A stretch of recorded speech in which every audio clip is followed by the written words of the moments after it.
go. We are recording. Okay, welcome everyone. We're almost done with the semester. We have next week, there's regular instruction still, and then finals week, and then we're done. Okay. So I'm going to try to get everything done. I'm going to try to get through philosophy of religion and ethics. So unless you have anything that you wanted to bring up right now, you can. If anyone wants to ask a question or whatever, express a concern, whatever it may be, now is the time. No? You're good? Okay, well then let's get started. So we got done with the question of free will and determinism. I hope you gained some insight into the debate. Yes, Marlo, thank you. I am recording.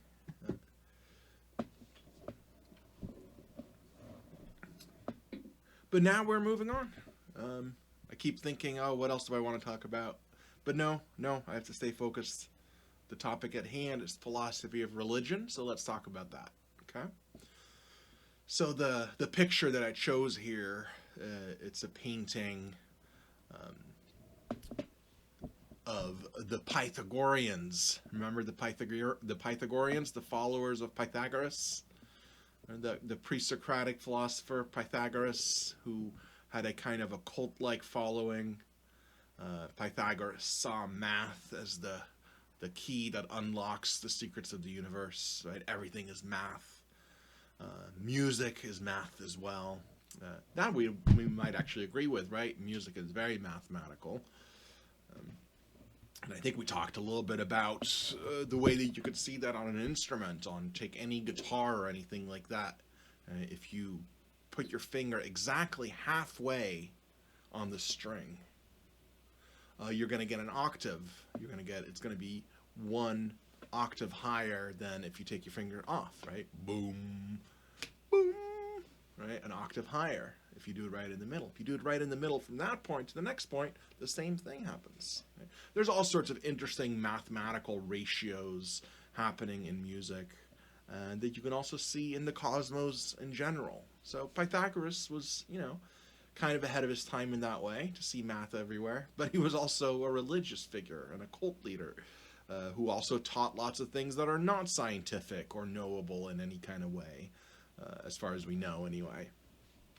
And here, the picture, I like this picture because it shows something that's in common in all religions, or at least almost all religions.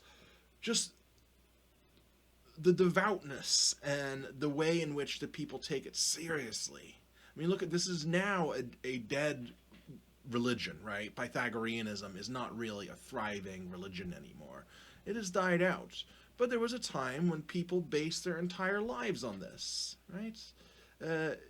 What I'm pointing to is maybe people are skeptical about religion, and I am too, but there's one thing we should all accept, I think anyway, which is that there are sincere believers, right? There are true believers, people who just see this as the truth. Now, I picked Pythagoreanism because it's easier for us to take an outside perspective, to look back at history and see this kind of weird religion that came and went. Obviously, nobody sitting here is a Pythagorean. Nobody here says, I believe in what Pythagoras believed, or I believed in his version of God, anything like that, right? That religion is dead and gone, and nobody believes that it's really the ultimate truth about the world. But those people were very, very sincere. They're everyday, normal people who are looking for meaning and truth in their lives. And they believe they have found it, right? And that's the key that I was looking at here that I think is presented in this picture. The way in which these people are taking it very, very seriously. Right? They are looking at this as a way of life and as something that becomes a part of them. They become a part of it. Religion has this potential to transform people. That's why I chose the picture. Notice that's a totally distinct question or a distinct point from, is the thing they believe in actually true? Right?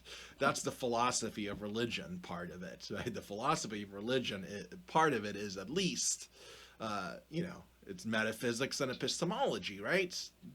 Hopefully those terms are not foreign to you anymore. Right? Metaphysics is what's the nature of reality. Right? Religions, at least in part of their function is to try to answer that question. Right? And people who subscribe to a religion tend to think that they have some sort of way of looking at the world that's understandable to them, right? They sort of feel like now they have a true insight into the nature of reality. That's what many religions at least share, right? That's the metaphysics part of it, right? They think that reality is a certain way. They think that God is a certain way. They think human existence is a certain way. Okay. The epistemology part of it is, well, how do you know when you're right, right? How can a religious person know that they are right, at least with regard to those religious beliefs, the beliefs that are inspired by their religion, or the beliefs that are characteristic of that particular religion? How do they know that it's correct? For example, the Pythagoreans believed in reincarnation. So you could do it two different ways, of course. There's all sorts of stances you can take on this. One stance is to simply say, well, it's just faith, and that's it. You just sort of have faith that it's true, right? Whether that means simply that you hope that it's true, or maybe you think faith is kind of magical and it makes it true. I don't know what your relationship to it is, but philosophically, I think it's interesting to think about, well, can you actually know that it's true, right? Do we actually have knowledge here? Do you know, for example, that human beings are reincarnated in these cycles? Do you know that, right? That's the epistemology part of it. Okay. So that's what I'm generally saying here. There's so many different things to say about religions. Certainly, socially, there's things that we could talk about, and culturally, but we're not really going to do that in this class, right? So this is not really going to be an overall critique of whether religion has been good or bad for society. Well, we won't really get into that. What we're mainly focused on here is the metaphysics and epistemology, not so much the sociology and the politics of it. But those are interesting things as well, but we have to narrow our scope. So I'm going to narrow it down to metaphysics, and then the question of, well, how do you know that that's true, right? Okay. And the specific metaphysical question that we're actually going to get into is the existence of God. Well, we can't look at all religions and all the claims, right? We're going to look at a fundamental claim of the three Abrahamic religions anyway: Islam, Christianity, Judaism. They all agree that God exists and that God is a personal being. God has certain attributes that are associated with him. And I say him because, again, that's a tradition speaking, right? I'm absolutely open to critiques of that tradition, but here I am simply presenting to you what a mainstream tradition has been in the West, and usually that goes along with characterizing God as male. Even though if you talk to a theologian or even your local pastor or something, they're most likely to tell you that God doesn't really have a gender. Okay, so even the people that call God he and him, they don't literally think that God has a gender.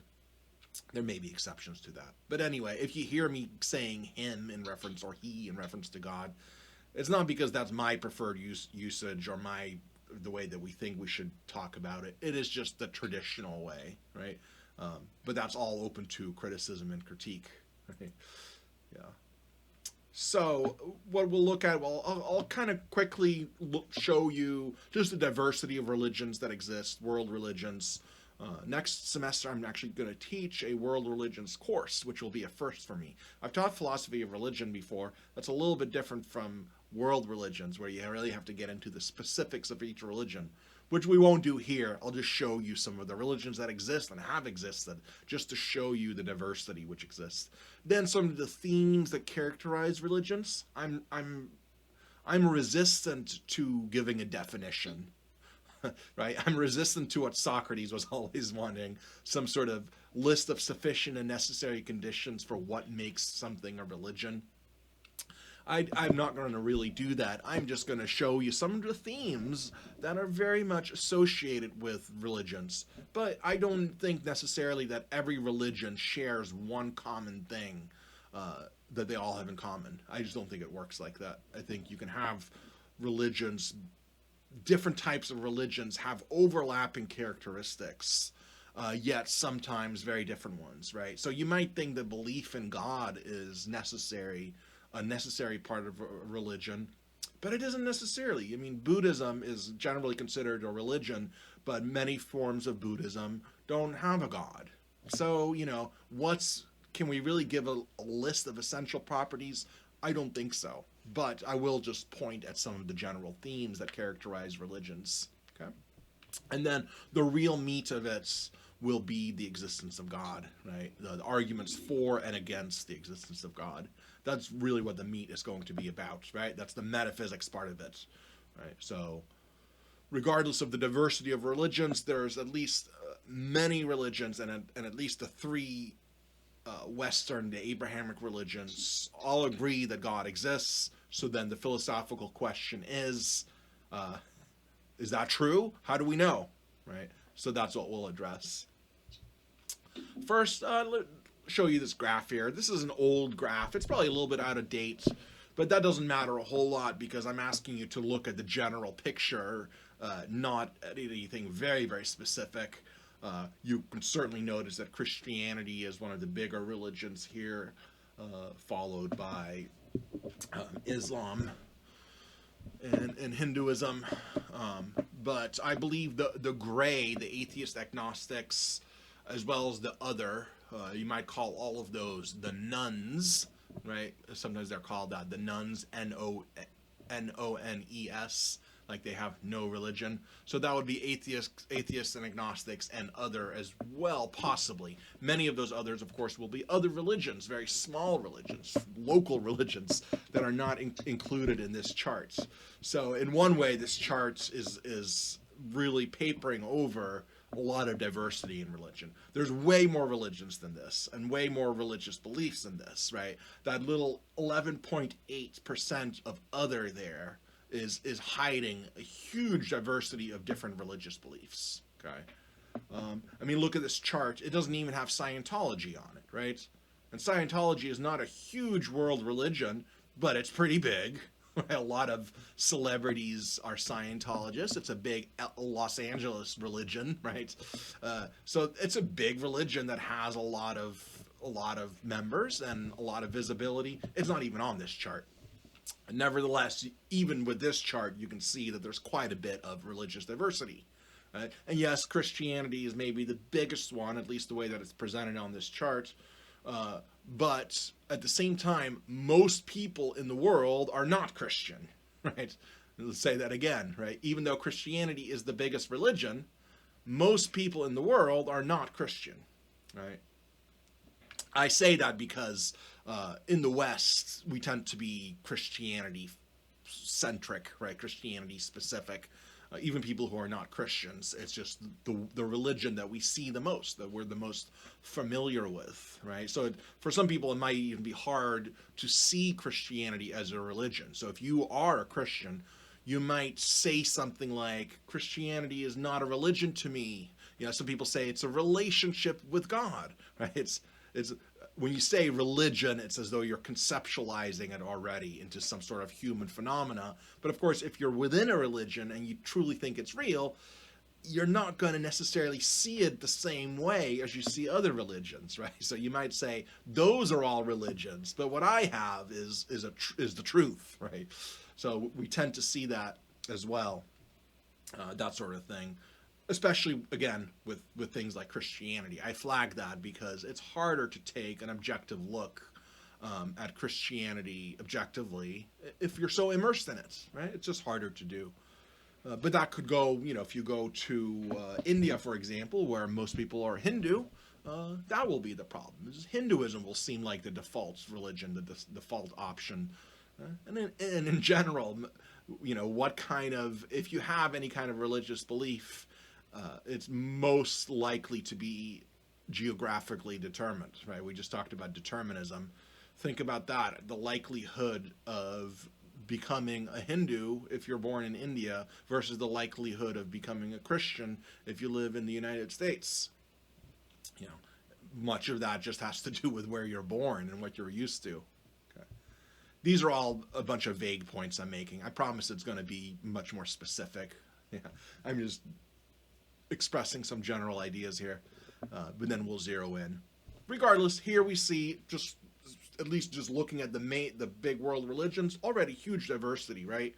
There's already enough to get you thinking philosophically if you can look at this from this outside perspective, right? If you're able to do that. It's hard to do that if you're locked in a specific religion, but looking at the outside, it's at least philosophically interesting that the world, the globe, populated by all these hundreds of millions of people, have these pockets of people who believe that they have the truth of the universe all figured out, right?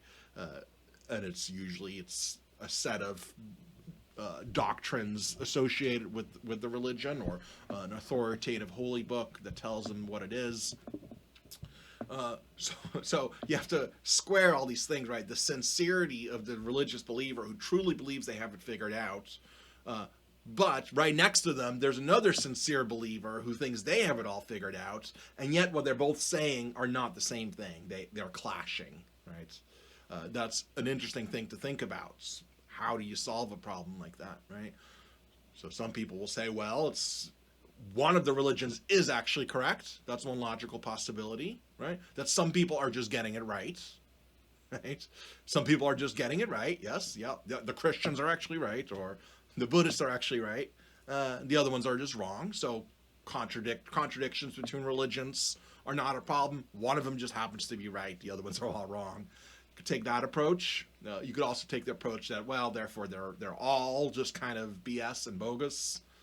They can't make up their minds about anything, and their epistemology is wrong, right? That might be a critique, right? That the epistemology, the way in which religious people get at their religious beliefs, the way that they acquire those, are not reliable, right? That's a critique of religion you might give.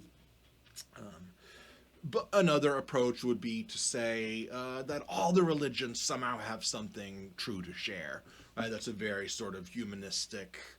Sometimes Unitarian churches will take that approach. Some newer religions are much more open to that, to religious pluralism, religious diversity, right? This kind of approach that takes a little bit from all the religions and says that there's something essentially right about all of them.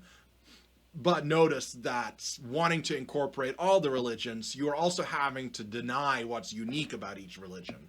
Right, so a fundamentalist Christian is not going to like this idea that all the religions are kind of equal. Right, that's not going to make any sense to anyone that believes in their religion literally at the literal level. If that religion is making certain claims that contradict other religious claims, well, they can't both be true. Right, so Islam and Christianity, for example, make very different claims about the nature of Jesus Christ. Right, in Christianity, Jesus Christ is the Son of God, God Himself. God is part of the Trinity, right? Jesus is God on this view, on traditional Christianity. According to Islam, Jesus was a prophet, right? A long line of prophets since the Old Testament, culminating with the prophet Muhammad. Right? Those are not compatible. One says he's merely a prophet. The other one says he is the Son of God, right? So if you want to take this everyone's right approach, it won't work for something like that, right? Some things are just mutually contradictory. Yeah. So all I'm saying here is there are different approaches that you can take with the problem of religious diversity, right? Where people believe different things. You can say that they're all wrong in some way. You can say that one or perhaps a couple of them are right, or you can say that they're all right in their own way. Each of these approaches has their own pros and cons. This is just a simple list of religions. You can find it on Wikipedia. This is not supposed to be some sort of scholarly reference here, okay? Wikipedia is usually just the beginning of research, right? But it's good enough just to show you, just to give you a general idea. All right. Oops.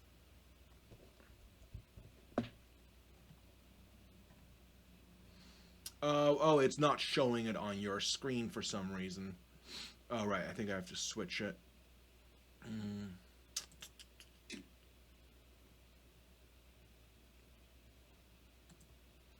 Give me 1 minute here.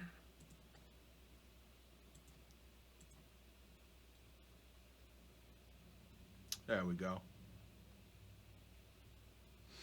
Okay, just sort of look. The whole point is to see just how many there are. Sometimes I go into these more than I do other times, but here you can just sort of see, right? Just there's one group called Dharmic religions that are usually distinguished from Abrahamic religions, right? Abrahamic religions trace their lineage to the patriarch Abraham in the Old Testament. So Judaism, Christianity, and Islam all alike claim the Old Testament, what Christians call the Old Testament anyway, what people in America in general now call that. It's not what Jewish people call it, right? But it's what we've grown accustomed to calling it. They all have that same roots. There's dharmic religions in the East, but for each of these, Jainism, Buddhism, Hinduism, Sikhism, and others, each of these will break down into various different factions, as well as this one.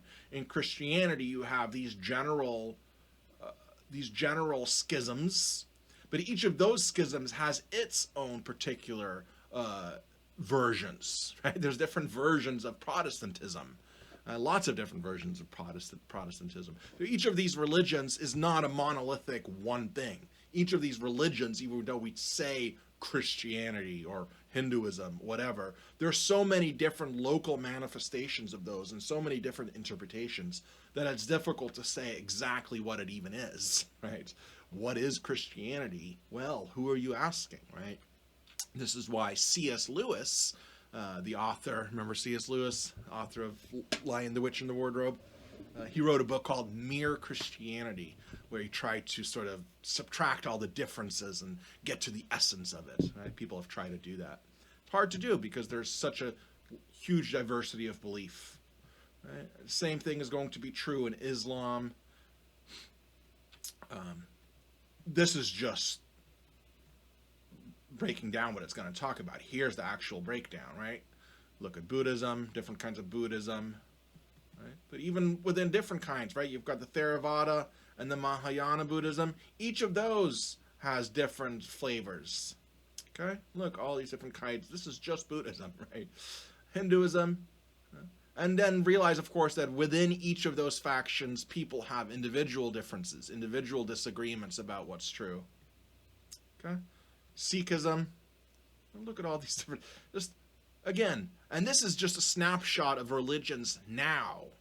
Think of how old religions are, how old religiosity is. Here's Catholicism, different types of Protestantism. Look at that. Look at that. Just keeps going. Just keeps going. Okay? Islam. Judaism. Yeah, exactly. All the sects have their own subsects, and the subsects have subsects, right? Okay, you see? Okay. African religions, it just doesn't even have a whole lot of that. It's a little biased. Okay. Native religions. Yeah, there's just a couple, huh? Cargo cults are very interesting. If you know about cargo cults, there are parts of the world that had not had any sort of contact with the Western world, and when those islands, these remote islands, were first contacted by Americans with airplanes and all sorts of cool technology, the local inhabitants of these islands basically created a religion around these Americans visiting their little islands. They're called cargo cults because the Americans brought this cool cargo. So they were seen as these godlike figures. And once the Americans left and took their cargo with them, the locals did all sorts of stuff to try to make them come back, including making a landing strip for the airplane. They try to do things that they remember what things looked like that Americans had. a whole religion just sprouted out of that. Just how amazing it would have been to be so technologically cut off and then suddenly see, technology from the future, basically, right? So to the point that whole religions sprung up around that, called cargo cults. Okay, more. Okay, Hellenistic old religions, right? We looked at, there's Pythagoreanism, early Christianity. Now we looked at a little bit of the of Platonism as well. Um, Platonism had a big influence on early Christianity. There's other ones, occult religions, right? New Age religions. There's UFO religions. That's a big thing. There are people who, rather than people who believe that God is talking to them or that angels are talking to them, believe that aliens are talking to them, right? So they get into meditative states, prayer-like states, right, where other people might be praying to God, other people commune with aliens. Right? Then there, of course, there are parody religions, right? They don't really count, right? Like the flying spaghetti monster and things like that. Fictional religions. Elder Scrolls, I actually used to play Elder Scrolls. They do pretty good with this. They created whole religions with pantheons and gods and beliefs and stuff like that. Yeah. Okay, anyway. That's just to give you a general idea, right? Just the sheer diversity of religious belief that exists in the world. And so you sort of have to say, well, regardless of whether one of them is actually true, you do have to recognize that this is just a fact about human beings. Yeah, Heaven's Gate cult is another one, right? Yeah, I think there are just new documentaries coming out on them, which I want to watch. Just anyway, religion seems to be this natural phenomenon among human beings. And it does not seem to be, in general, about what's true, right? Again, even if you think that one of the religions is correct, let's put that one aside then. What about all these hundreds of thousands of other religions that have sprung up over the years? You have to, at the very least, recognize that it's there. This is a natural human phenomena, is to develop these systems of ideas about the nature of reality that then guide our lives, and these give us ideas about the nature of the afterlife, the idea that an intelligent being exists, for example. All these kinds of beliefs that we associate with religions, these sort of seem to come up naturally, right? And so the thing to notice is that the fact that they do this independently all over the world at different times, and yet there's no way that they can all be true, right? This is something to think about as well. Okay.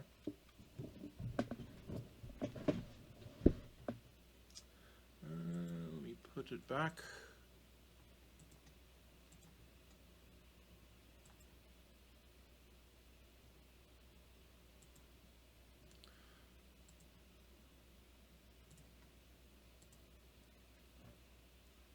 There we go. Okay, let's look at a few of those themes that I mentioned. These are features, properties of most religions to some extent, right? And I think it's things like this that make us group religions together. I don't think it's one particular definition that covers them all. I just don't think it works like that. But we see the same kinds of phenomena happen in each of the religions. Okay. So the first one I just want to point to is that in many cases, religions form communities around the tenets of the religion. Okay? I think that's a pretty obvious truth, right? I think if you look at the world sociologically, you see that this is what happens. Churches are what? They're at least partly communities, right? People come together to share their values, to share their basic ideas about the nature of reality, perhaps to share their basic ideas about the nature of God, to engage in practices together that define them as a religious community, whether it's praying or fasting or some other ritual, right? So here you'd have what looks to me to be like a like a youth group, like a Christian youth group, right? A community of people, like-minded people, bound together by their religious beliefs, right? So it's not just, so this is what I'm saying, religion is not just believing this thing or that thing. In many cases, religion is also part of being a community, right? And it's a community that's defined in terms of those religious beliefs, right? Where the religious beliefs involve things like what God is and what God wants, right? Or what the human condition is, or how we ought to behave, how we ought to treat each other, things like that. These are important in religious communities, and they tie them together. So, and it's a function, right? It's something that people think of as a positive. People who participate in this. Of course, not everyone, and of course, there are lots of examples of religious communities going wrong, right, as well. But it is a general feature. Sacred texts as well. Almost all religions will have a text or a set of texts that it holds as being fundamental and as defining for the religion, right? So Mormonism has the Book of Mormon. Muslims, Islam has the Quran. Hindus have the Bhagavad Gita. The ancient Greeks had Homer, right? And people like that. Remember, Plato, through the character Socrates, would talk about this, right? Plato was a religious type of person, but he was critical of religious fundamentalism, right? He was critical of Greeks who believed Homer literally, right? And so today we have people who critique fundamentalist Christians for thinking that the Bible is literal, right? Plato was already doing this with regard to Homer's work, where contemporaries of his thought that these were scriptures and they were inspired by the gods, and so they contained the truth about the gods and about the human condition. Plato was very skeptical about that, right? Nowadays, Christians have the Bible, right? And so you have the same kinds of criticisms crop up, right? That the Bible is the Bible special compared to all these other books, right? Is it somehow inspired by God or dictated by God in some way? Well, if you're a Christian believer, then you're likely to think that that's the case for the Bible, not the case for Homer, not the case for the Quran, right? Judaism has the Tanakh, as well as some other books as well, but the Tanakh is a big one. The Tanakh forms part of what Christians call the Old Testament. So if you look in a Bible with the Old and the New Testament, the Old Testament will include some of the books that are sacred to Jews. For example, the Tanakh. And I include this as well. I think this is for Scientology, L. Ron Hubbard's work that describes the basis of their religion. I mean, that's their sacred text. You know, I don't know how else you would put it. They do not necessarily think that L. Ron Hubbard was a god, but nevertheless, for the Scientologists, this is the fundamental book that explains the religion, that provides the background mythology of why we are the way that we are and what we need to do to fix that. And if you know anything about Scientologists, you'll know what I'm talking about. If you don't, it doesn't matter. Just know Scientology, you know, it's a sort of a cult-like phenomena that I think has enough in common with other religions that we could probably call it a religion, and it even has these fundamental texts that define what the religion is. Okay? So this is something in common. And it makes sense. You sort of, even though it ends up being that there's all this diversity, you need at least some sort of thing that you can argue about, right? Where you can say, this is the fundamentals, right? This is why you call that type of person a fundamentalist, right? People who get tired of all the disagreement and say, no, it's all written right here. This is the answer. We've got it all figured out right here, right? That's fundamentalism, because there needs to be some sort of fundamental basis. We touched upon this a little bit earlier when we talked about the scientific revolution and the Catholic Church and the authority of the Catholic Church crumbling, right? Remember what happened? It's like, sure, they had the Bible, of course, but there's still so much disagreement about how to interpret the Bible. So the Catholics said, well, you need the church, you need the Catholic Church, that needs to be the central authority to explain what the text means. But once that authority crumbled, now suddenly everyone can interpret the Bible how they want. And of course, what happened is we get a million different Christian sects, depending on how they interpret the scripture. But the scripture is there; it's fundamental, right? It's the starting point in for many of the religions. It's at least the very starting point to explain what the religion is and what its fundamental tenets are. Okay. Rituals are often very important in religions, and the word ritual, just like the word religion itself, it conceptualizes things. Right, so from the outside looking in, we see ritual, right? Because ritual, it sort of denotes a sequence of actions that have some sort of symbolic significance. But from the outside, it always looks a bit artificial because you're not on the inside understanding it, right? So, for example, you don't know what these people are doing in the picture, right? I don't really know. Right? I know it's a religious something. To them, it's natural, right? They've grown up on this. They know what it means, and it might not even feel like ritual from the inside. It might just feel like a natural extension of everyday life. There's a tradition in Judaism. Again, from the outside, you might see something strange and inexplicable. Right? From the inside, it all makes sense. These are all symbolic actions that are extensions of the religious knowledge that they have on the basis of, the tradition, the text, the authorities that tell them what to believe, and so on. Right? Maybe we're starting to get a little bit more familiar here. Right? This is a Catholic ritual. Right? Do you know what it is? It's communion, right? Christians celebrate communion. Catholics do it slightly differently from most Protestant denominations, which look a little bit more like this. So again, if you're a local or something, Baptist churches are really big around here. You've probably been to something like this.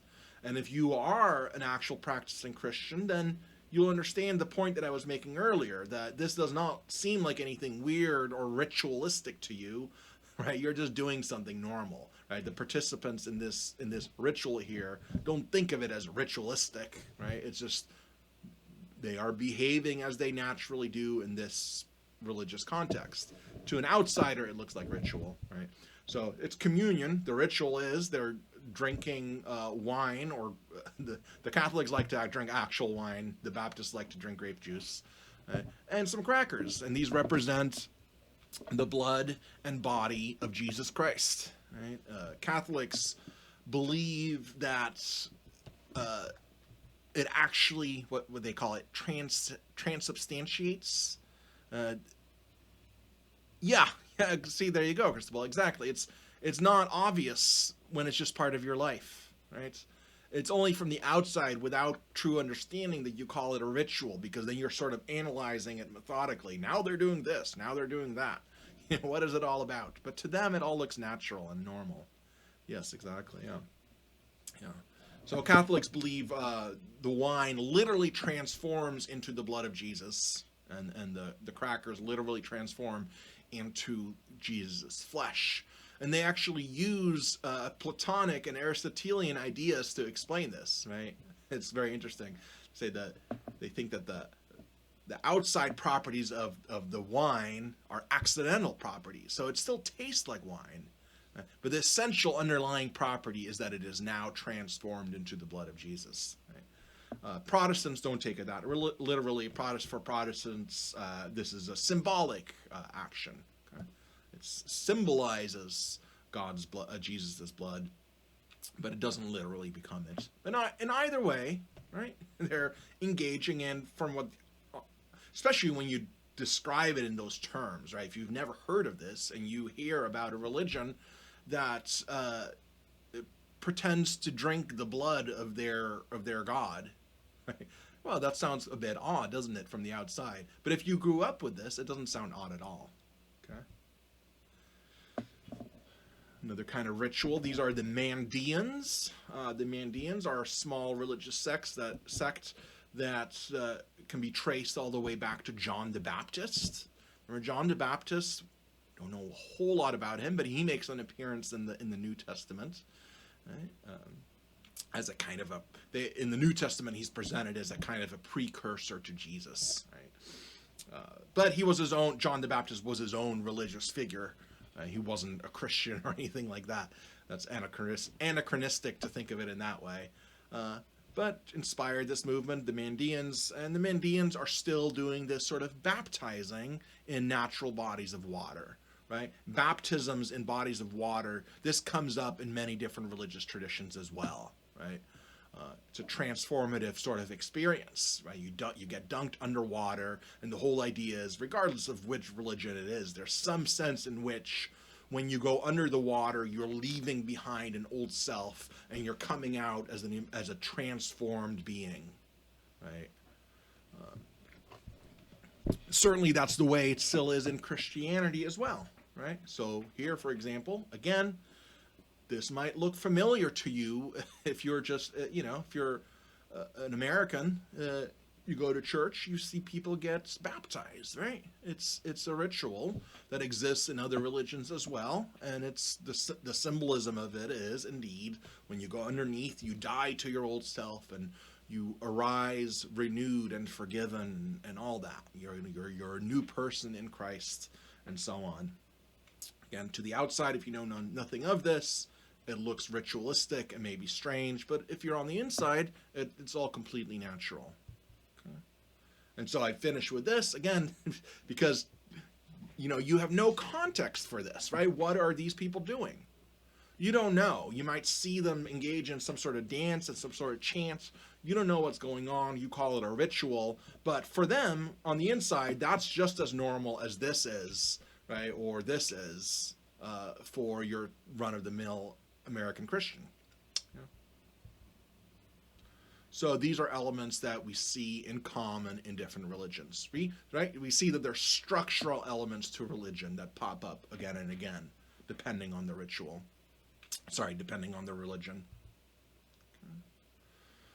And of course, there are going to be ethical claims, ethical systems a lot of times. Many of the religions really focus on the idea of becoming a good person, becoming a better person, focusing on your moral being, your moral character, and becoming a participant in the religion.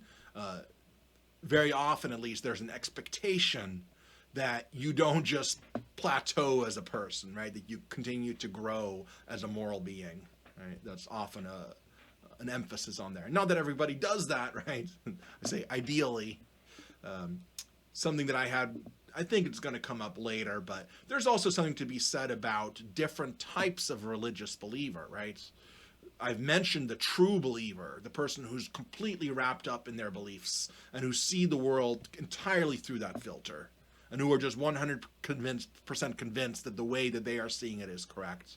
But there's also the kind of person who just sort of says, yeah, I'm a Christian, right? The same way that people say, yes, I'm an American, right? Yeah, I was born here. What can I do? Yes, I go to church. Or people just, it's sort of a box you check.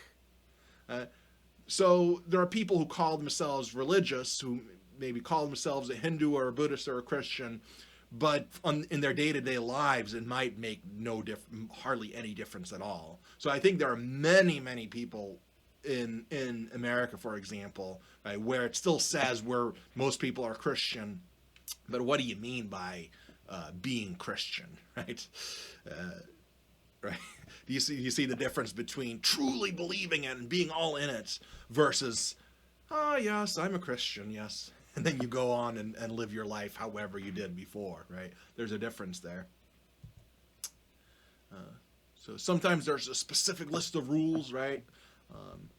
Everyone always thinks of the Ten Commandments. Many people who call themselves Christians think that being a Christian is a matter of following the Ten Commandments, which is a terrible misunderstanding of what Christianity is. Truly, truly just historically completely inaccurate.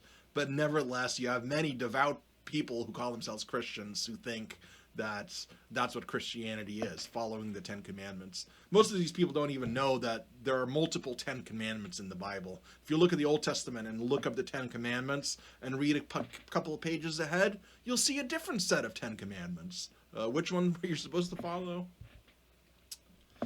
Some version of the Golden Rule often comes up, right? And the Golden Rule is a little bit different from having these specific, right, like the Ten Commandments, right? You shall have no other gods before me. Very specific commandments that you're only supposed to worship Yahweh, the God of the Bible, right? The Golden Rule is it's much more different, right? The Golden Rule, some version of it anyway, right? Do unto others as you would have them do unto you, right? Or don't treat other people the way that you don't want to be treated. Things like that. Most of these formulations have some problem with them, right? Treating other people the way you want to be treated. Maybe most of the time that's not a problem. Sometimes that's a problem, right? Sometimes that's actually not right. You might want to be treated in a way that other people don't want to be treated. So they all point, I think, to the same kind of thing, is you ought to think about other people's feelings when you act, when you behave, right? Anyway, the Golden Rule does seem to pop up in different places, in different times, in different religious contexts. So morality is part of it. Very often for many people, like I said, for some people this is just a box that you check.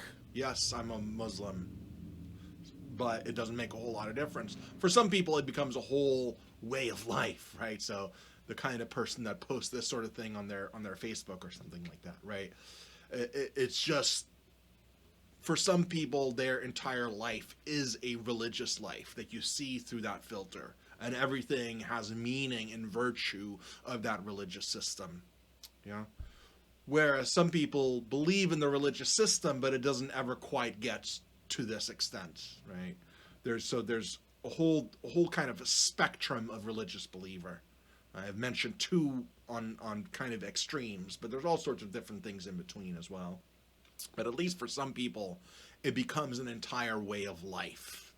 Right? So again, it is not just a sentence about the nature of reality that you think is true. It's informing the whole way in which you live your life. Yeah. Religious experiences are very important to people. Right? This is very often what convinces people to become religious, whatever the religion is, right? If they had an intense enough experience within the right context, that's enough for some people. And I don't know how you can argue with it, really, right? Except to say that, different religious faiths say different things, and yet the experience can be profound in either case, right? So you might have this sort of new agey person having an intense experience. Maybe she's a Taoist, right? Maybe she is communing with the Tao.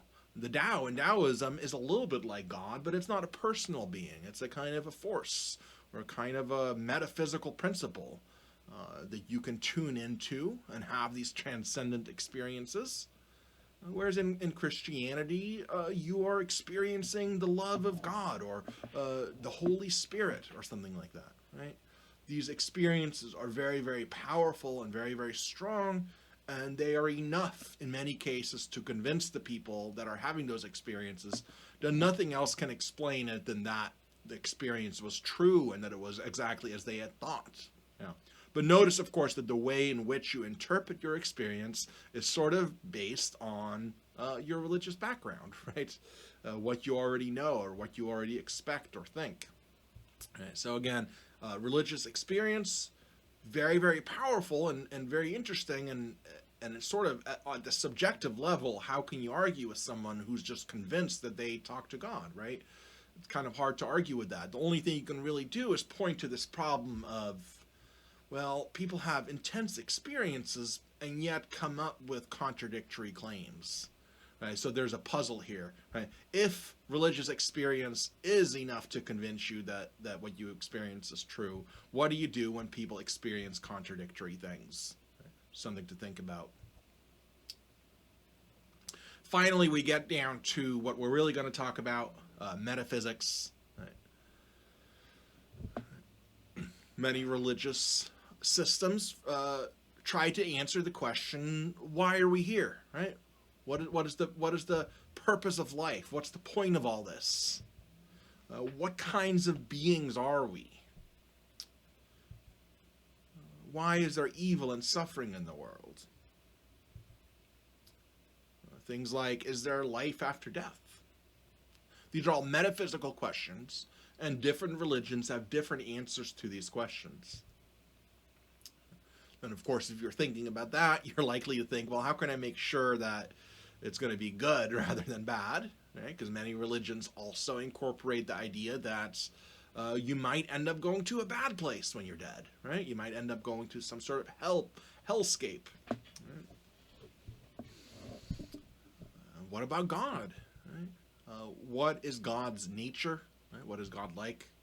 What sort of being is God? How should we define God? Right? What is God's biography? It's kind of weird to talk about God having a biography, but when we talk about God in this class, it's going to be from within the context of the Abrahamic religions. It's going to be from the context of a tradition that's thousands of years old, and in that tradition, God is a personal being. Personal does not mean that God looks like you and me, right? When people make fun of religious belief as believing that there's a God up in a cloud somewhere with a big beard, no serious theologian thinks that. No serious priest thinks that. Right? Nobody really thinks that. Maybe children or very religiously naive people think that, but that's not traditionally what God is supposed to be. God is supposed to be an immaterial spirit, but it's an intelligent being traditionally, and a being with a mind and a will, right? So what's God's biography means, well, what has God done in the world, right? If God is a personal being who interacts with his creation, who answers prayer and things like that, what has God done, right? That's a metaphysical question about the nature of God, namely, what has God actually done? How has God interacted with his creation? Right? And different religions have different answers to that, right? So in Christianity, God incarnated himself as a human being, right, and died for the sins of mankind. In Islam, God did not do that. God sent prophets to make sure that people understand what God's will is, and you ought to listen to what God's will is and submit yourself to that. Right? Different biography, depending on if you're asking a Christian or a Muslim.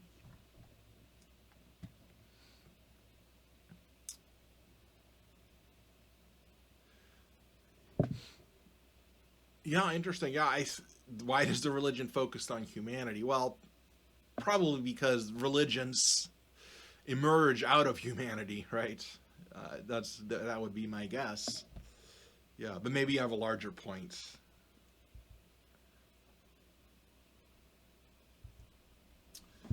And finally, right, does God actually exist? Right, that's the question that we're going to focus on. Does God actually exist? And we're going to have to specify what we mean by God. Especially nowadays, people mean so many different things by it, right? That for a class like this, all I can really do is focus on the tradition. But in many ways, the tradition has been shaken up enough where God, it's almost like it's a word that people use, but everyone sort of has a different application for it. This is happening more and more anyway. Yeah. So let's see. This is the perspective that I want you to take for the class, right? Think of yourself as an atheist alien, and by atheist here I mean an alien, not an alien who thinks God doesn't exist, but an alien who's never heard of God.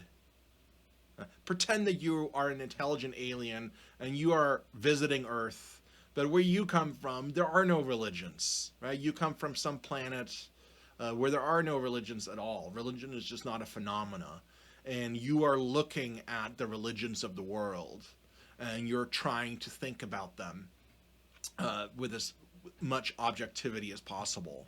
That's the kind of perspective that I want you to take on, to the extent that that's possible. So that means being open-minded, right? So it actually, in a way, when I say atheist, I want to make sure you understand what I mean. I do not mean an atheist who says God doesn't exist or I think God doesn't exist. Here I mean an alien who has no God belief, right? An alien who simply has never thought about God but now is visiting Earth and sees that people have these different religions and people believe in these different spiritual beings. Right? So when you evaluate that phenomena, evaluate it from this kind of a perspective, this kind of outside perspective. That's all I'm trying to say here. Okay, I'm hurrying along because I'm trying to get a lot done. Let's see, we started at 2, right? So we still have half an hour. Okay, good. Hope I'm not going too fast. That was all not that difficult anyway, right? That doesn't involve a whole lot of abstract philosophical thinking. I just wanted to give you a general sketch of what we're looking at when we're looking at world religions and some of the claims involved and some of the different phenomena involved. But now we're really zeroing in on the philosophical question of the existence of God. Okay?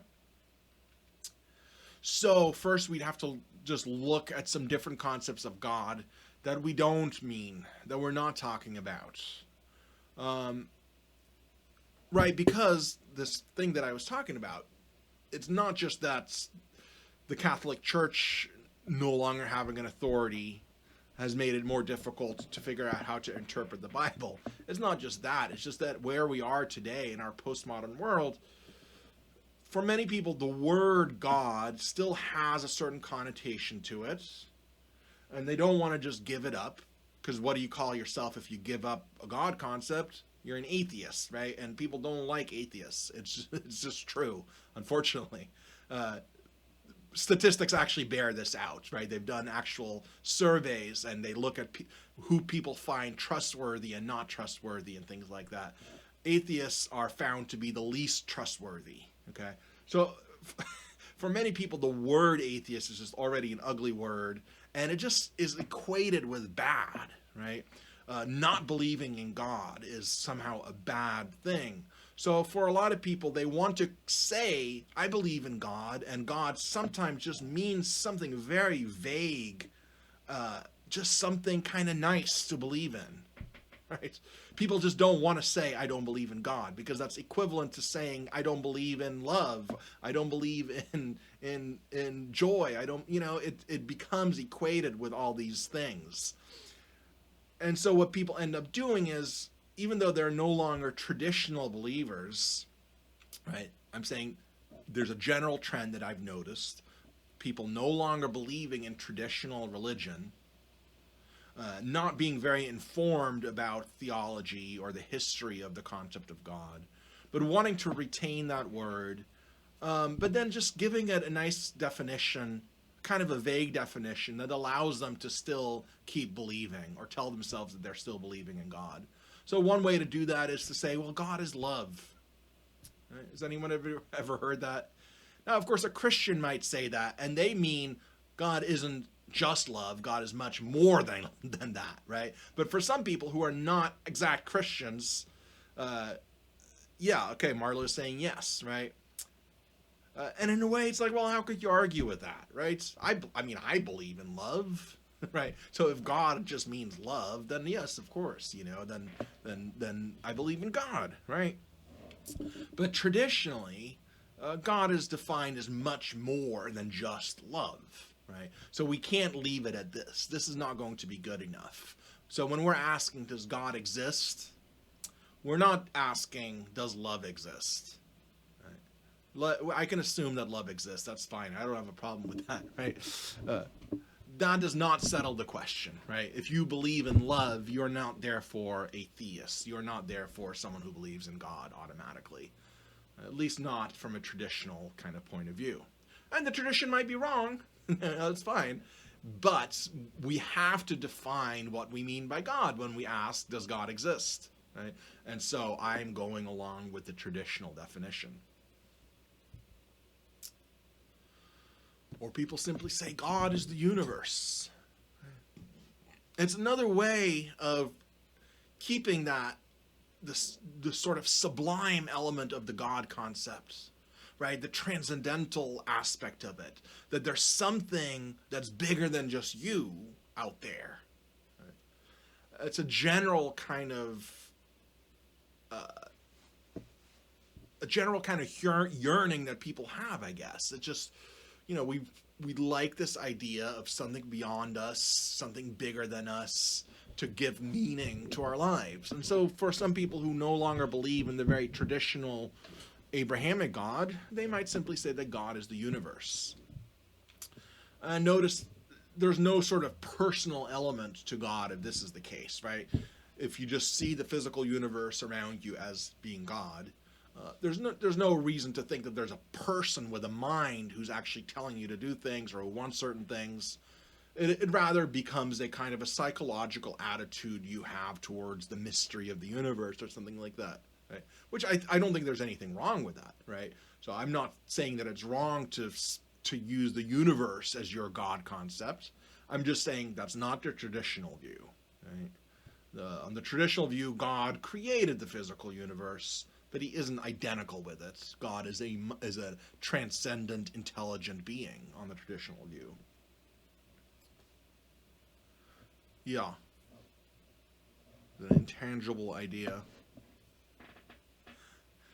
And it usually has to do with the fact that God is supposed to be transcendent, right? That we see the physical world here right around us with all its physical stuff made of atoms, right? We talked a lot about this, right?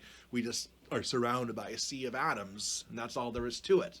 But God is supposed to transcend the merely physical, right? And so thereby you're able to imagine that there could be a whole non-physical realm of existence.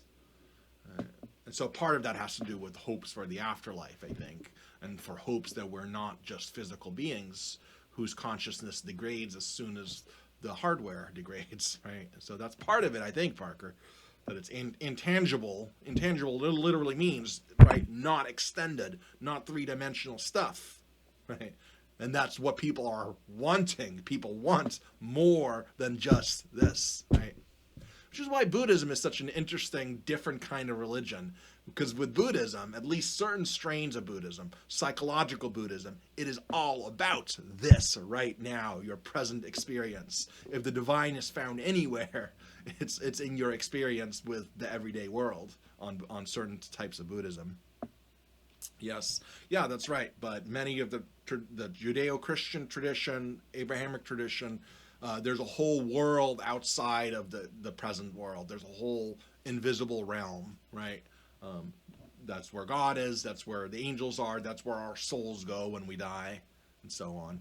That's, it's a feature, not a bug, right? This intangibility of God. It's part of it. It's part of the attraction.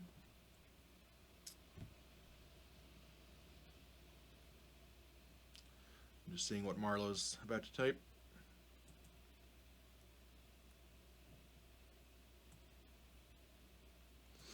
Really? That's interesting. Well, okay, short digression, because I love those. Right. Well, the word that we have now, heaven, right, that's an English word, a very modern word. If you go back to the Bible, let's say the New Testament, written in Greek, right? The New Testament was originally written in Greek, okay? The word there that's used is Uranos. You can probably recognize the name Uranus, right?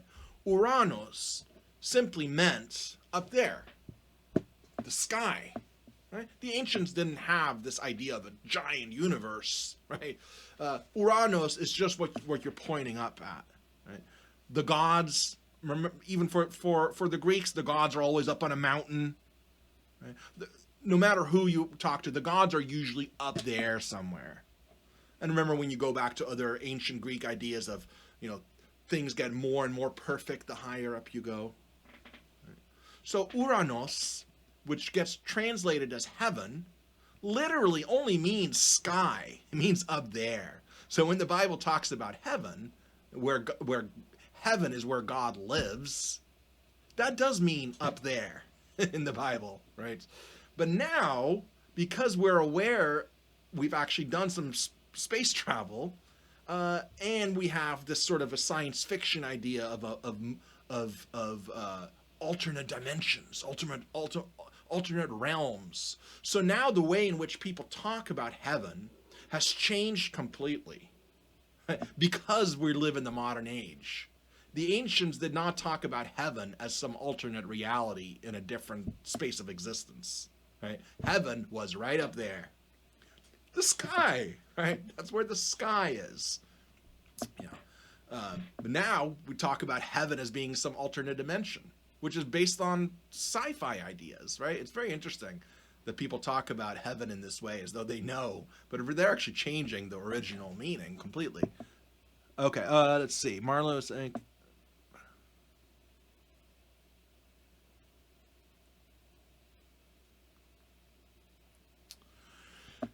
So Marlo is asking about the connection between trustworthiness and belief in God. It's possible, but I think it's much more than that, because in most cases you're not even having to swear by God or anything like that. It's more that there's such a link between morality and belief in God. Okay? That's what it is. That's what it ends up being. That belief in God is good, right? It's almost like belief in belief. Right? That belief, faith, is a good thing. And if you are the type of person that does not have faith, right, then you're less likely to be a moral person. Right? That's the idea. Yeah.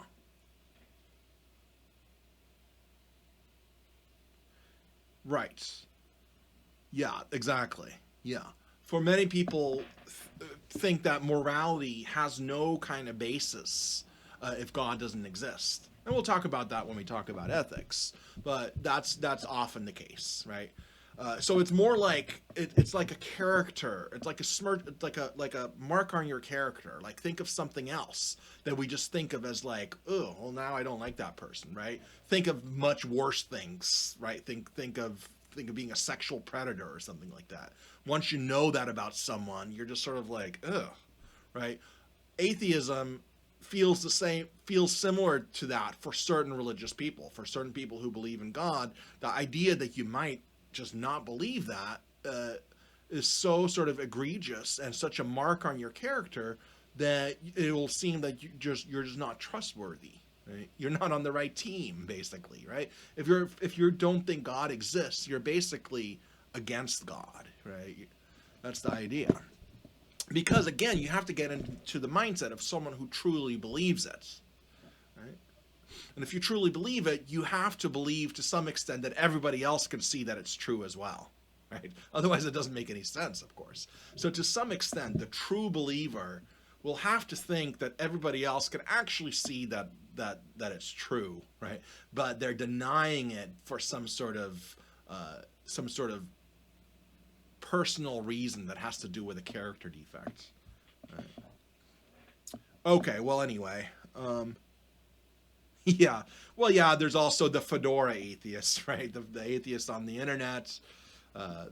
There's that as well. Yes, yeah, exactly. Yeah, and there's the whole phenomena of new atheism that happened, about a decade ago now, where a lot of people started writing about atheism. And I'm not focusing really on the social impact of any of this, but it is something interesting to think about. And you can look up these studies that show that atheists are generally not found to be trustworthy because of that. God is something bigger than myself. Same kind of thing as the last one, right? It's sort of a vaguely defined, a vaguely defined sort of thing. God is something bigger than myself. And I'm basing this on actual experience, right? When I hear people talk about, do you believe in God? And people will say, well, I believe in something bigger than myself. But it's usually left at that. But what does that even mean? I mean, the universe is bigger than myself, right? My house is bigger than myself. Sorry, Marlo, what were you asking? There's a question mark. The Milady, I get. Was the meme just an extension of that? Is that a meme thing? Okay, it was just the meme thing. I didn't know about the me thing. Okay, yeah. Good. Okay, so anyway, I'm going through different concepts of God. and I'm going through ones that postmodern people often have, non-traditional religious people who say that they believe in God, will often just substitute a kind of a vague definition like this. That, of course, it's very easy to believe that something's bigger than you, right? Okay. But this is not what we mean. It may be true that the traditional God is bigger than individual people, but it's just not enough, right? It's not enough just to say that there's something that's bigger than yourself, that therefore God exists. No, lots of things exist that are bigger than me. There's no reason to call it God. Or God might be a kind of a variable, right? You know how in algebra, you can use X, and X stands for something. You don't know what it stands for, but it stands for something, right? God is the X that stands for, well, whatever explains everything, right? Whatever the answer is to the deepest mysteries of existence. What is it? What is the thing that explains it all? For many people, that's what God is.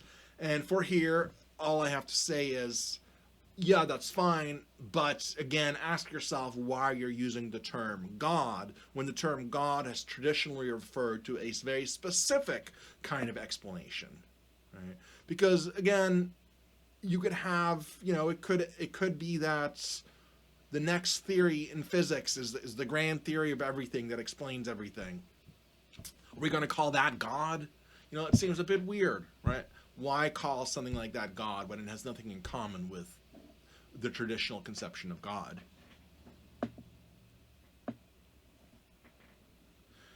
If God is intangible and not within our realms of existence, how could we conclude anything about his properties in relation to our own universe? Yeah, that's a complex question, a complicated question, and it sort of depends, okay? So we are going to look at some of the arguments for God's existence. That'll get into it a little bit. I think from a traditional point of view, if you are a religious person in the Abrahamic tradition, you're going to probably say that what we know about God's nature was revealed by God to us, right? Through transmitting to us God, his thoughts or something like that, right? Because again, a lot of it will have to do with what they will call a spiritual realm, right? And so again, we looked at dualism, right? So if you think that the mind is not part of the physical universe in some way, then of course God can communicate to your mind, which is a non-physical thing. Something like that. Yeah, so some sort of revelation will have to be part of it. Yeah. But it's all problematic, as we'll see. I've heard this one as well. Right? Remember that song? What if God was one of us? Just a stranger on the bus. Just a slob like one of us trying to make his way home. Some religions actually have a concept like this. Okay? That God is not any separate being. There's some sort of divine essence within all of us. Okay? Sure, that is nice as well. But again, it's hard to know why exactly you have to put the word God on it. Right? We already know how to talk about human beings. Right? Why not just say human beings are conscious beings who are capable of great things like love and beauty? Okay, so why put that twist on it? And I'm not saying you can't do it, and I'm not saying it's wrong. I think for the purposes of this class, all I'm saying is this is not the God concept that we're talking about. Right? Likewise, Plato's God. Remember Plato? The form of the good? This is a lot like God, right? It's the highest reality that there is, that everything else is dependent on. That sure sounds like God. But because Plato's God is not a personal being, it's not the God concept that we're focusing on, right? The God of traditional theism is a personal being, not an abstract kind of a force, as the form of the good appears to be, right? It appears to be some sort of fundamental element of reality, but it doesn't look like it's a personal being who has thoughts, and who has a certain plan for human beings, who wants human beings to do certain things, or even the form of the good didn't decide to create the universe for any particular reason or anything like that. It just doesn't work like that. So even though you could look at Plato's form of the good as being like a God concept, it is, but it's not the traditional one. So it's not the one that we're looking at. One of my favorite new ones is God is energy. Right? Energy is a big buzzword nowadays. People love that word. But I think it's because energy, it comes up in sort of esoteric, mystical traditions, New Age traditions. But also energy is something we're all just aware of. I have energy, right? That kind of energy, or just the energy that a car needs to be able to move, right? And that leads us to the scientific concept of energy. A lot of new agey kind of mystical beliefs are beliefs that are apparently bolstered by science, right? So a lot of people who believe in energy as some sort of fundamental aspect of reality, who talk about energy in very sort of, like I said, esoteric, mystical, new agey ways, but at the same time they can say, oh, but energy is a well-defined scientific concept, right? Of course, the well-defined scientific concept that energy is has nothing to do with traditional theism or anything like that. You know, I think, again, it's just a way for people to retain some sort of God concept, a way for people to be able to say that they believe in God, but at the same time not have to be committed to any of the traditional definitions associated with God, right? So it's a way of being an atheist without calling yourself an atheist, right? Because any of these, an atheist could agree that love exists and energy exists and the universe exists, something bigger than myself exists, human beings exist. An atheist could agree with all of those, right? And still be rightly said to be an atheist because they do not believe that the traditional God exists. Or maybe God is Zeus, right? It's another different God concept, the way that it's depicted in Homer or Hesiod. Right? That kind of God concept is very anthropomorphic, right? That kind of God is very human-like. But on the other hand, you might say that God is the God depicted in the Old Testament. Okay? And actually that God was very anthropomorphic as well, right? So it's kind of interesting, even though in the Judeo-Christian tradition and in Islam as well, God is supposed to be pure spirit, and we're not supposed to anthropomorphize God. Yet at the same time, when you look at the stories in the Old Testament, the stories of El, or Yahweh as he's sometimes called El or El Elyon, or sometimes called Yahweh. These are different names for gods.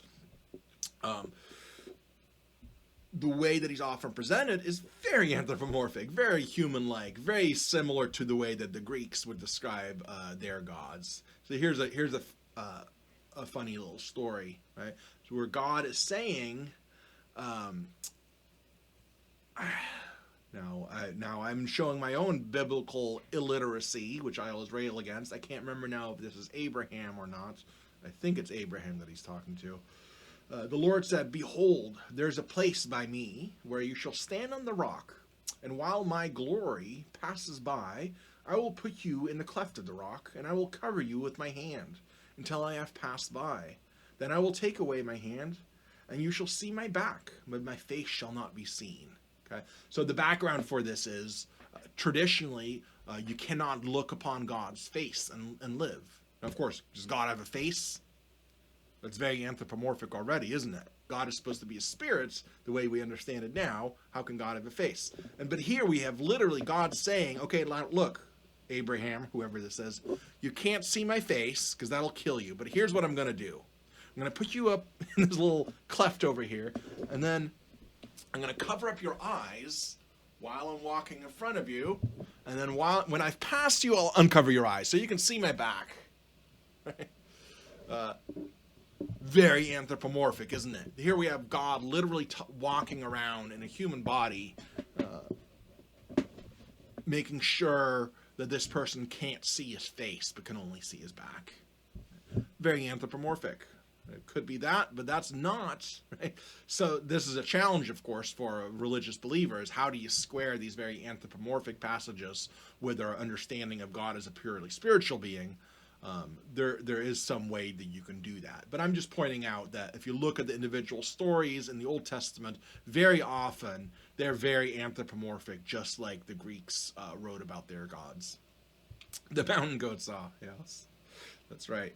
I think it says, no human can live and see my face, right? No man can. Okay.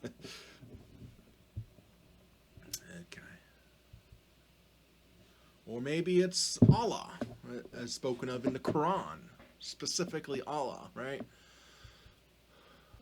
Or maybe God is whatever causes a certain kind of feeling. So again, I'm going just through all these different God concepts.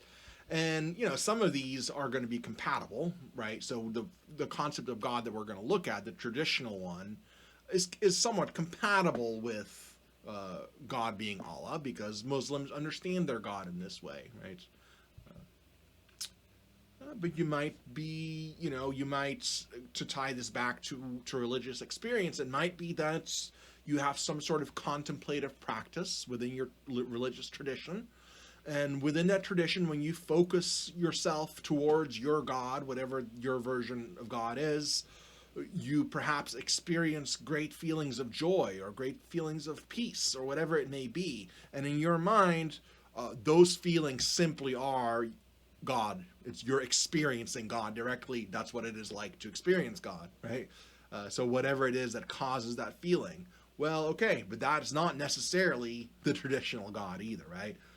You might say that whatever caused that certain kind of feeling, well, maybe it's just chemicals in your brain, right? It might be something else, or maybe it's maybe there's some evil being deceiving you, right? All sorts of other possibilities there. Okay. I think this is the last one. This is a modern theologian's concept of God. Paul Tillich is a modern theologian. Right? He says he believes in God, but at the same time, his definition is very, very, very, very unlike the traditional definition, to the point that some people call Paul Tillich an atheist, right? Because he does not have a personal concept of God, right? God, he calls God the ground of all being. The traditional God is a being himself, right? It's a particular being with a particular mind. Tillich is saying, well, if that's true, then there's something greater than that God, right? Namely, being itself, right?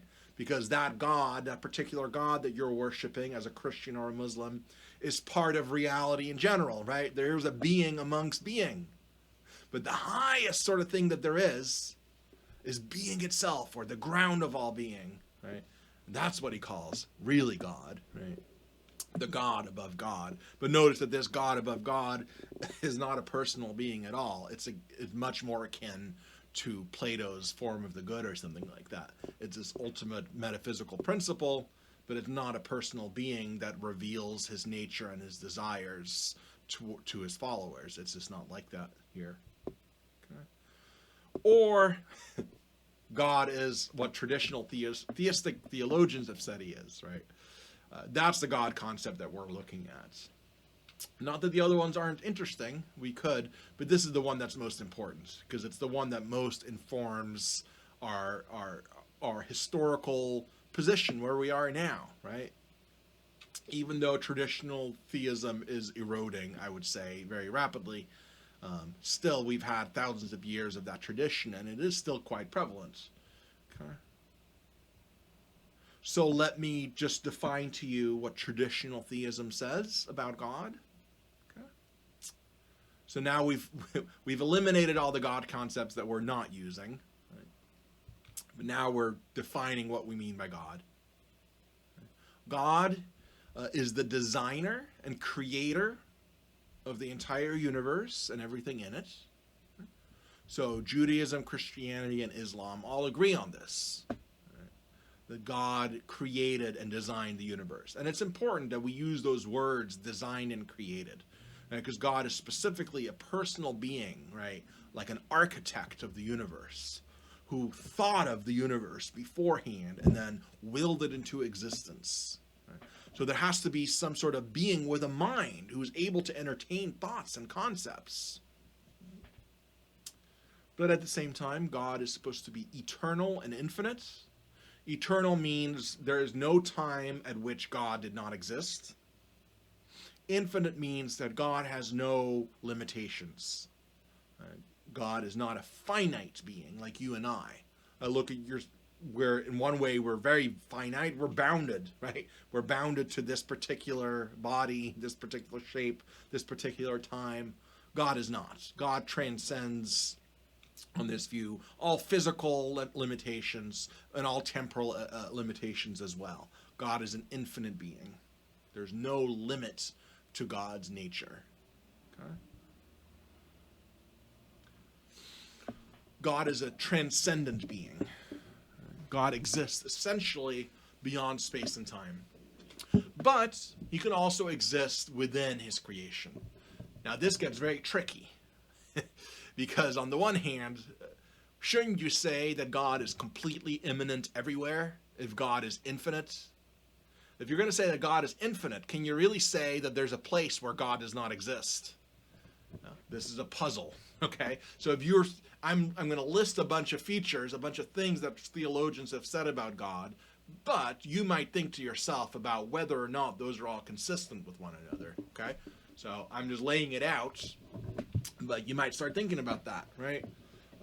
If God exists in space and time, does God exist everywhere in space and time?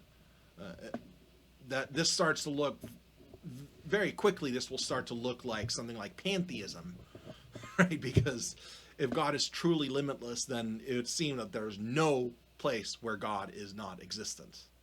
Yeah, but that's very different from a traditional kind of view where God becomes presence in worship, right? Or hell is a place where God is completely absent. So if you're choosing to reject God, a Christian might say, or a Muslim might say, you are simply choosing to not be in God's presence for all eternity.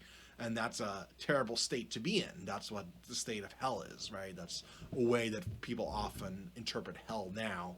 People used to interpret it very literally as a place of fire. You're literally burning in a fire for all eternity. But people also have this more abstract understanding of hell as being a place of separation from God. Well, it's an interesting thing to think about. How could that be possible? How could there be any positive kind of being, any kind of existence at all that isn't God in some way?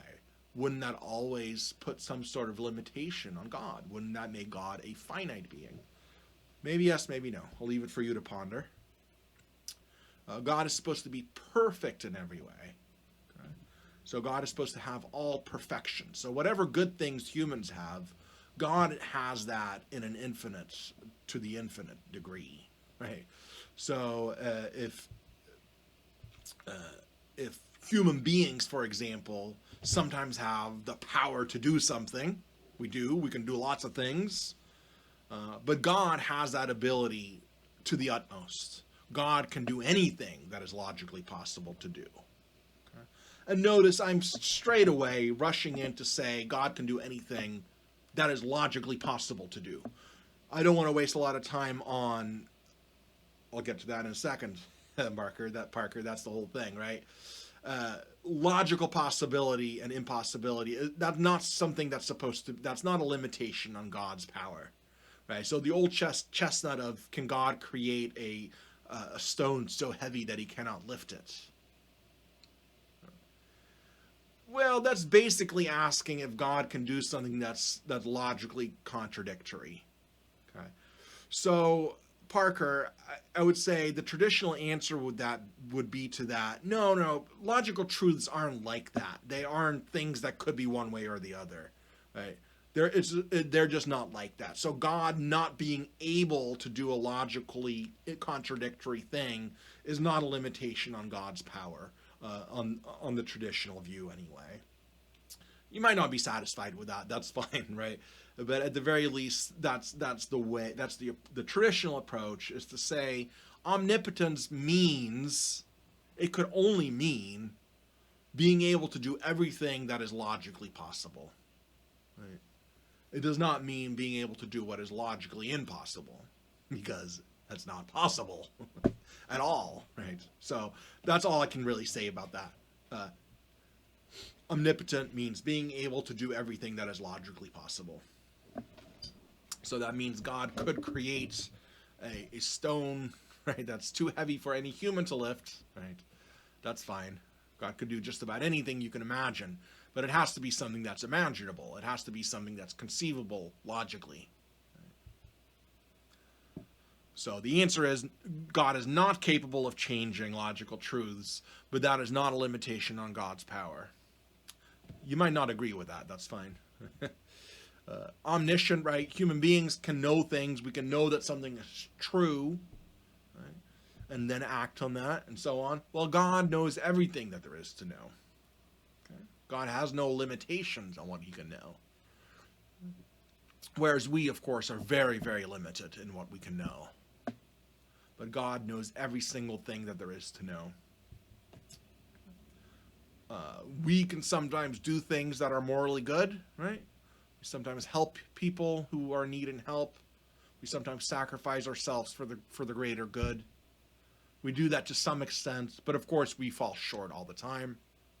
This is one of the problems, right? This is built into each of these three religions, is this idea that human beings are like God in many ways, but we fall short all the time. And so to bridge that gap, we have to reach out to God in some way, right? God is all good all the time. God only chooses what is morally right. Again, this is just all part of the definition, right? The definition of the traditional God. And God is omnipresent. So again, this is that puzzle, right? This is a kind of a logical conundrum of the idea, well, God is transcendent and immanent. God is omnipresent, exists everywhere. But does God exist in hell? Is God just as present here as he is in during a worship service when everyone's saying that they feel the presence of God? These are things to think about. Is God truly everywhere? Which is difficult to think about that, right? Because on the one hand, you kind of have to say no, especially if you're going to bring in the devil into it or anything like that, like any kind of very literal interpretation of hell and the devil and demons and things like that. Is God present everywhere there, right? Yeah, I can only leave this as something for you to puzzle over. And God is omnitemporal, meaning God exists at all times. Or let's just say there is no time at which God does not exist. Okay?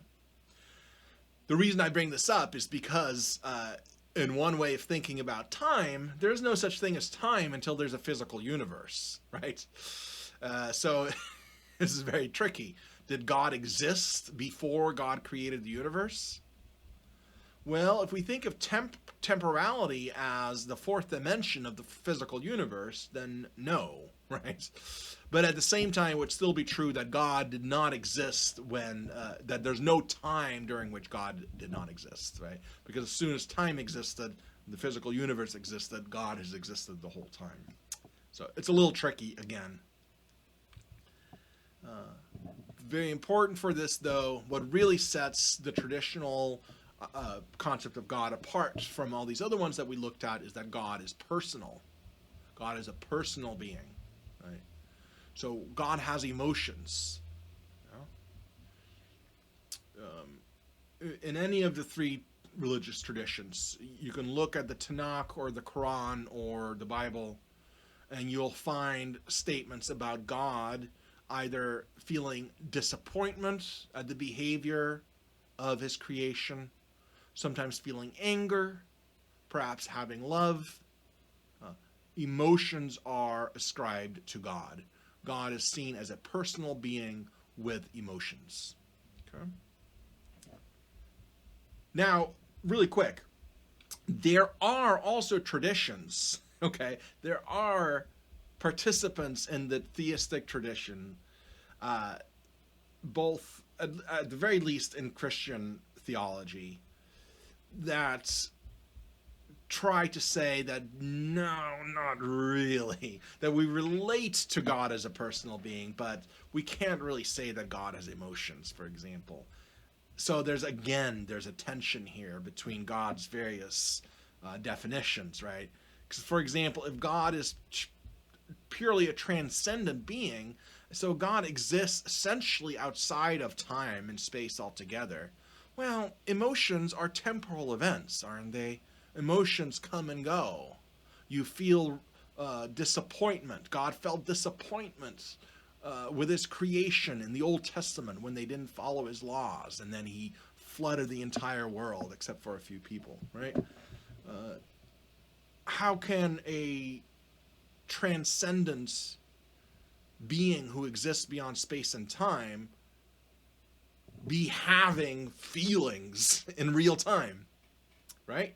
There's a conundrum. And again, I'm not going to say that it's a contradiction, but there's a tension there that you should think about, right? How can God have emotions if God is a timeless being? God also has desires and values, right? God wants certain things. In Christianity, for example, right? God wants all humans to worship and love him. That's something that God wants, and that's something that God values, is that human beings should stand in the correct relationship to it, one of love and devotion and worship. God has knowledge, right? That already came up with omniscience. In order to be omniscient, you have to have a mind. You have to be able to be the kind of thing that knows things, right? And what is that? Well, the closest thing we have is us, right? We are the kind of beings that have emotions and desires and values and knowledge. And the idea is that God is like that as well, right? This goes along with the tradition as well, right? That humankind was created in the image of God. Now, I think initially this was meant literally. I think initially people believed that the gods look like humans, right? And that the gods made us to look like them. But over time, being made in the image of God has come to mean we are personal beings like God, meaning we have a mind and an intelligence, and it's not about this body at all. Right? It's about the spirits that has the capacity to have emotions and desires and knowledge and things like that. So God has thoughts. God thinks. I mean, how could God be a personal being if God does not think, right? It makes sense because it's the kind of thing where people pray to God, right, in real time. You're sort of imagining that there's really a person listening.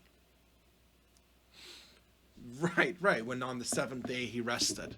Yeah, there's lots of examples of that in the Old Testament where if you read it, if you understand what else people believe at that time, if you read other texts from other places in the same way, you would just think these ancient people had a very anthropomorphic notion of God that has changed over time. And now people who do not believe in that very anthropomorphic notion will have to look back and reinterpret things in a symbolic way. Right? So someone might say, well, it didn't really mean that God was tired, right? It was to establish a precedent for the Sabbath, right? It was to show that human beings ought to rest once a week. So you can reinterpret these old passages to make it less anthropomorphic. And again, anthropomorphic means putting human qualities onto something, right? So notice that we're literally doing that when we describe God as a personal being, right? Very anthropomorphic, not in the sense of having a human body, but anthropomorphic in the sense of having all these other things that we associate most strongly with what? Not with mountains or trees or fish, but human beings, right? We have these kind of deep emotions and values, and we know things, and we have thoughts about the world, and we have a will, right? We just spend about 2 or 3 weeks talking about the will, about human wills, our free will to choose what we want to do, right? God is the same sort of thing. God chooses freely what to do.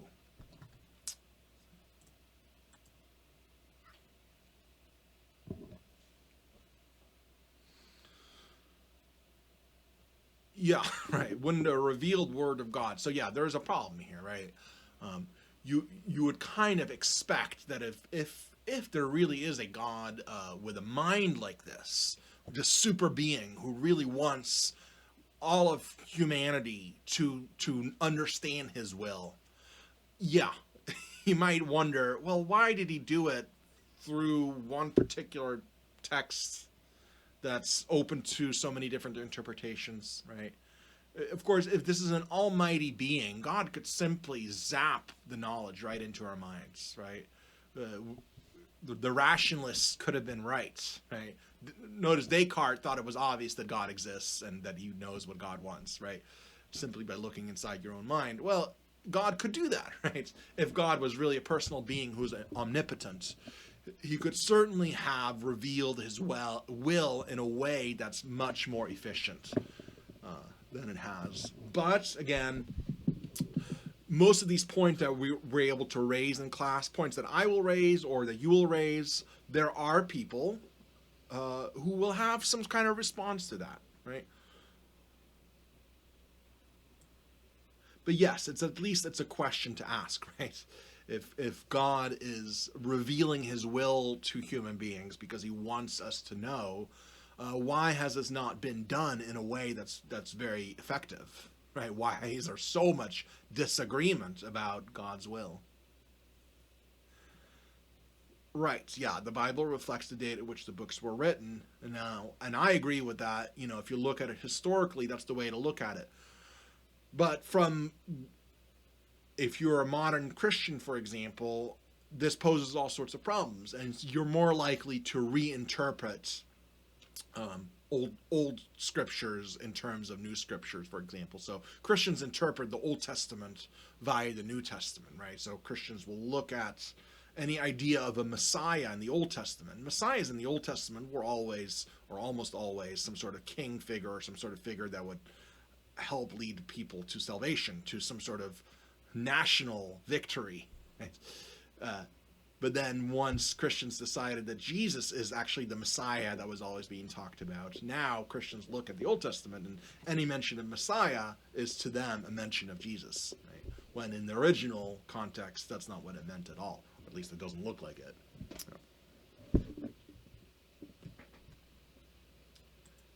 Okay. Oh, we're kind of out of time, but I'm going to do just a little bit more, okay? God acts and reacts in real time, right? This is called interventionism. Right? There's a different God concept. It's the deistic God concept, right? We're talking about theism. There's also deism. Many of the founding fathers were deists. Right? For a while there, during the scientific revolution, it became very, at least among intellectuals, who did not want to appear superstitious, did not want to believe in miracles or anything like that. Right? So founding fathers who were deists were very scientifically minded, did not think that miracles really happen in the world, did think that God exists, but God is actually kind of like this distant creator who creates the universe, sets it into motion, and then steps back. Right? That's deism. That's not traditional theism, right? In traditional theism, God interacts with his creation throughout time in various ways, right? Either through revealed scripture, or by sending an angel, or by speaking directly to somebody, or, just everyday context, people who pray to God. Right? The idea is that you are talking to a person who has some sort of power, right? It's like talking to a higher up, right? You're hoping to get something done because those higher ups have the power to make something happen. That only makes sense if they are listening to your words, interpreting your words, thinking about whether or not that's a good idea, and then coming back and either doing it or not doing it. This is how people pray, right? People pray for the safety and welfare of their family. So they're hoping that there's a being with a mind who cares and who has the ability and who's listening in real time. Going, okay, well, they're praying for safety on their trip, and conceivably, they're hoping that God will say, yes, I will magically, sorry for lack of a better word, magically make sure that your car doesn't get into a car crash or something like that. Right? Whether any of that happens, I'm not saying that, but I'm saying that's the expectation, right? In traditional theism, and still today, whenever somebody prays in that kind of a way, where they're thinking that there's really a person listening, that means that they are conceiving of a mind existing in time just like theirs, right? That the mind is sort of going along with their minds in real time, praying to God, then God talking back or doing something back in relationship, going back and forth, right? We're together on this journey through time, right? Which again seems to contradict the notion that God is essentially an atemporal being beyond time. Right, yes, the gesture. Yeah, you might now, whenever you can, you should try to come up with, good to do these criticisms and critiques and poking little holes. Try to imagine some way that someone might respond. It may be that the gesture is not for God, right? It may be that the gesture is to focus your mind in the right way, to have some sort of symbolic thing that signals to you that you are now entering a sacred space. That's all I would say about that, Parker, is that perhaps the gesture is not for God, right? Who knows? But, you might, it's not that crazy because in something like Buddhism, right, you have certain ways of sitting. Yeah, a personal sort of thing, right? In Buddhism, you sit a certain way, and you have actually a very similar thing, right? It's interesting that hand gesture comes up in different religious traditions, which would tell you that there's probably something about these gestures that are not really about whatever's out there. It's probably something in here, right? So when people meditate, they might meditate in this way, right? When people pray, they might pray in that way. So there might just be something about that that's psychologically helpful to get into a certain kind of religious state. But yeah, it'd be weird that God needed it a specific way. And look at the way that Muslims pray, right? It's again what you would call from the outside a very ritualistic kind of thing, because it's a whole series of movements of bending down, genuflecting, getting on your knees and stuff like that. There it seems to be that God does want it to be in that specific way.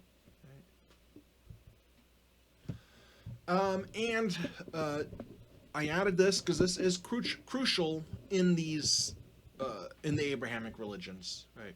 That God not only wants but deserves our love and worship. This is a big part in the Abrahamic religions, right? That there's some sort of expectation and some sort of cosmic justice and rightness in this kind of relationship, right? That this is ultimately what it's all about. God wants us to love and revere him, right? God created human beings for that very purpose.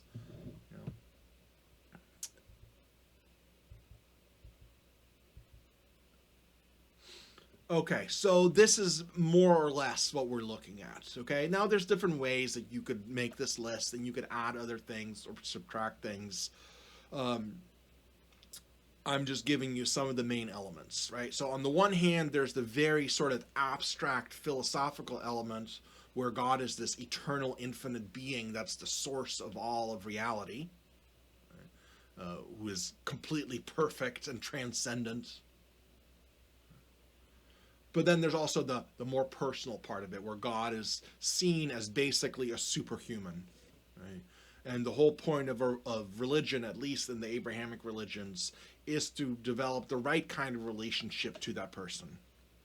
You see this very clearly in evangelical Christianity, where it's very much a focus on developing a personal relationship with your Creator, right? That's the language that's used.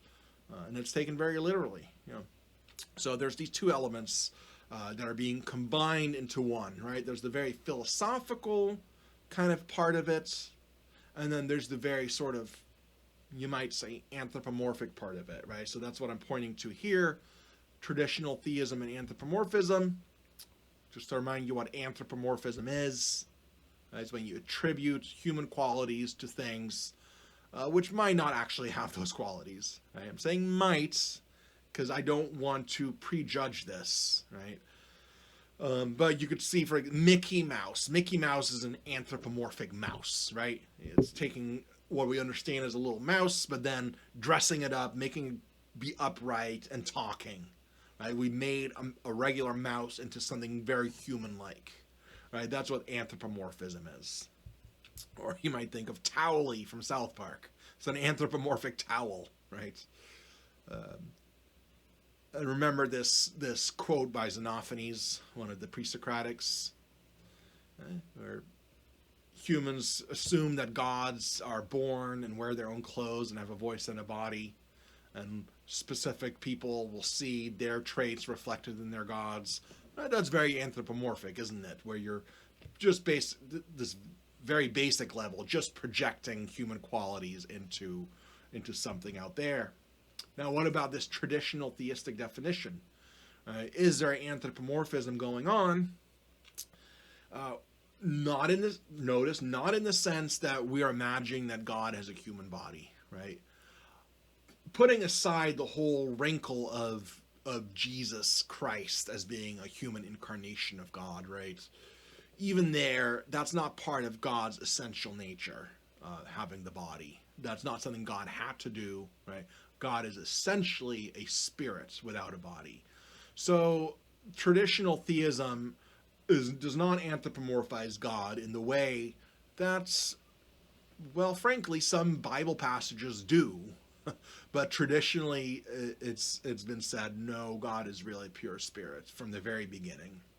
And anything else would just be called a theophany, right? A theophany is an appearance of a God on earth. But it's usually said that God takes on a kind of an appearance. Okay.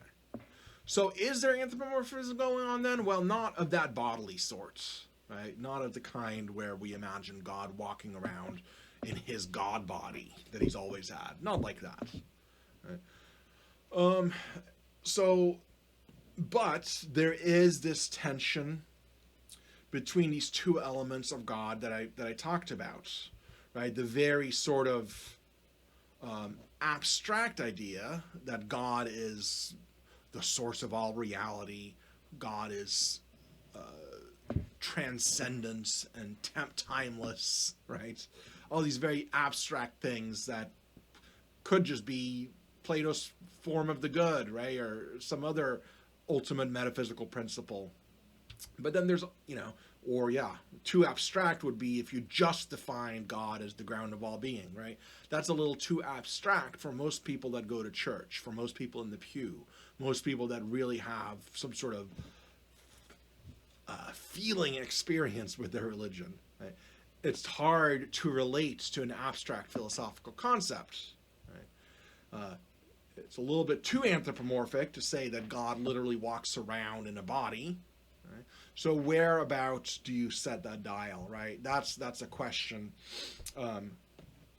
that theologians and Christian believers who think about these things, you sort of have to dial that in just right? How abstract of a definition of God do you have, and how personal of a definition do you have of God? And what we've noticed is in the tradition, this is what's developed, right? Here in this list, we have these two sort of elements, the very abstract kind that's philosophically rewarding and that's easier to argue for with philosophical arguments, right? If you believe that there's an explanation to the universe, for example, and you say, well, that's just what we call God, then okay, well, God would have to exist, right? But then there's also this insistence that there's a personal element to this abstract principle, that this is not just an abstract in metaphysical concept or principle. No, this is a being who cares about you, right? Because how are you going to fill all those pews in church? if it's just a philosophical abstract principle, right? Then you just go study science or philosophy, right? People in church want to think that there's a powerful being who actually cares about them, that they can actually talk to, who can help them in their life, who can imbue their life with a sense of meaning and purpose, who can promise them some sort of afterlife where they will be reunited with their loved ones, and so on. An abstract philosophical principle won't ever do any of those things, right? So there's the two elements here. There's in traditional theism. There's the part that keeps the philosophically minded people satisfied. That's going to be really the theologians who think about this stuff a lot.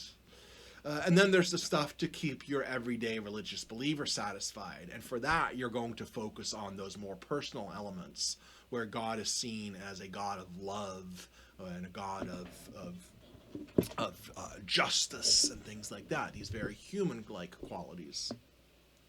Does everyone see that? Yeah, I hope you see this dichotomy within traditional theism. There's the very abstract kind of thing, and then there's the more sort of anthropomorphizing of that abstract thing. These two elements.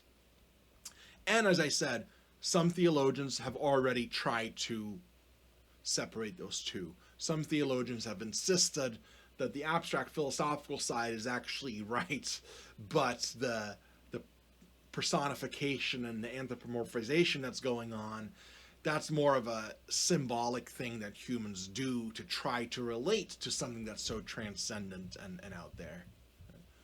But again, your traditional believer will insist that it's real, that that's what God really is a personal being who cares about you. Okay, we'll almost be done here. No, let's be done there. Let's end there. It's almost 4. I kept you for about half an hour late, and I appreciate that you stayed. Let's see, because it's Thursday, so somehow I have to finish this and ethics next week. We'll see. I might do one extra session during finals week. Okay, any questions? Are we good? I'm surprised that I took this long with all the preamble. This is all just the preamble into the main question, the existence of God. But it's also interesting that I can't help but talk about all sorts of other things. Okay, we're good? I mean, for sure, ask about something we were talking about earlier, if you thought of something, whatever it may be. Okay, we've covered a lot of stuff. Hopefully everyone's satisfied with the way that I'm presenting it, right? It's very important to me that I present things in a fair way, and I don't want to present anything in a skewed way, right? So I'm pointing to potential problems, but I'm never saying that those problems are unsurmountable, right? And I'm encouraging everyone to try as hard as you can to look at different perspectives with good faith, meaning that you're not always going to try to pick it apart and find the holes. Try to find what might be good about it, or what perspective might make sense from within that point of view. I don't know where I was going with that. I guess it's just because this is a contentious issue, right? It's religion. Religion is important to people. And so it's very likely that there are people in this class who feel affiliated with a religion, and yet at the same time asking these philosophical questions might feel icky to people, right? Because there's some sort of concession that it might not be, you might not be right, right? But again, none of this so far has to mean that, and everything that I'm talking about, any kind of problems, there are people ready to sort of respond to that, right? It's just that I can't go back and forth forever with every issue, so I have to end up where I end up. But I'm always leaving it open, and anything is open to question and debate. Okay. All right then.